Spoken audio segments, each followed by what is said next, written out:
Hardline. My name is Phoenix, and I'll be your host for the only show that ignites the world of talk wrestling, giving you fans a true voice and the bullshit that happens within this industry in which we all love. Let's start off with Impact Wrestling and Anthem. Apparently, they are still in litigation with the Hardys over the Broken Universe. This has been going on for the past few months. It has been escalating on and off over the past few weeks. It has culminated into Impact Wrestling actually leaking information of text messages and emails to WWE.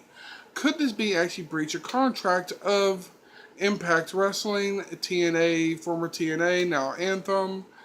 Can this actually be considered breach of contract? It has also come to light that Ruby Sky, the wife of Matt Hardy, and Matt Hardy himself has actually come out and says they have text messages, phone information, and emails from both WWE and TNA Impact of not allowing them to, they're not going to release it, but if I was them, I wish they'd hold on to it for court cases. Do not sully yourself and lower yourself to Anthem's demands. It has also been come out that Anthem did try to sell the rights to the Broken Universe, to WWE, which WWE did quickly say, we're not getting involved. Smartly of WWE. And then Impact saying, well, WWE has no interest in it, so why don't we just keep it?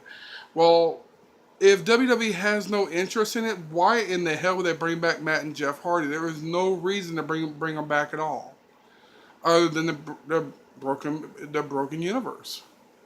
Matt Hardy has actually made himself viable outside of Jeff Hardy, which he's always been the shadow of his younger brother.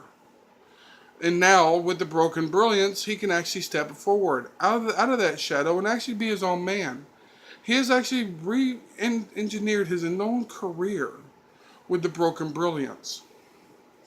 I, for one, hope the Hardys win their litigation and their lawsuits. I would love to see the Broken Brilliance in WWE. Going forward, now let's pop over to WWE. Apparently, this coming weekend we have Extreme Rules. Yet again, another pay-per-view which the Universal Championship will not be on the show. This is now the second pay-per-view in which the WWE Universal Championship has been disappeared. And as a fan of this show, will honestly say this: it's bullshit. If you're going to have a show that actually has a major championship, you need to actually have the champion on the show. This will be actually considered 60 days since we've actually seen the Universal Championship actually defending at WrestleMania. And unfortunately, WWE has no creative direction of what they're going to do with Brock Lesnar and the Universal Championship. The only thought is actually at WWE Dallas, Great Balls of Fire, Brock Lesnar will defend it against somebody. Most likely it's been pushed towards Finn Balor, but who knows? We'll see what happens with time will tell tonight. And after Extreme Rules this weekend. Pop over here to SmackDown. Congratulations to Jinder Mahal. A great idea. Finally, WWE is actually making a new star. After years and years of people bitching, whining, complaining about WWE not building stars and not building a new young talent or a new heel. This industry has been woefully needing a heel character. That's the one problem with people in the wrestling industry. That's the problem with fans in general. What you don't get. You have to have an antagonist. You got to have a really good antagonist to make your babyface and your hero character better. Jinder Mahal is a stereotypical heel character. It bases down to the basic necessity of USA is overindulgent lifestyles and whatever else you want to say. It is what it is. Coming up pretty soon for SmackDown, they have Money in the Bank coming up at the pay-per-view in about 2 or 3 weeks. I'm hoping that my boy AJ Styles actually comes across and then becomes Mr. Money in the Bank. Then we'll see how long it takes him to cash it in.